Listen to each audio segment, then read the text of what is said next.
مال کو جیب میں رکھو یہ صحیح ہے، مال کو دل میں نہ رکھو یہ غلط ہے۔ جیسے امام غزالی کہتے ہیں کشتی جب تک دریا میں رہے گی کامیاب رہے گی، کشتی کے اندر دریا آ جائے تو کیا ہوگا؟ کشتی ڈوب جائے گی۔ تو ہم دنیا میں رہیں، دنیا ہمارے اندر نہ رہے۔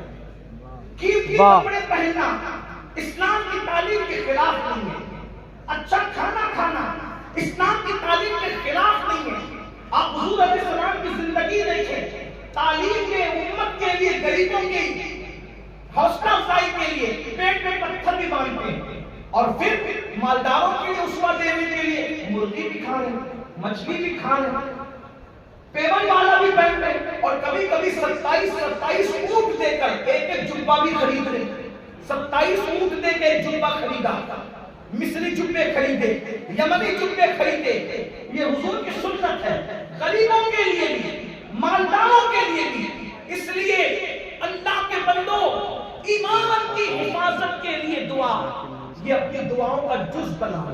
حضور غوث پاک فرماتے ہیں جو اپنے ایمان پر خاتمے کی فکر نہ کرے، مجھے ڈر ہے جب وہ مرے گا وہ کفر پر مرے گا۔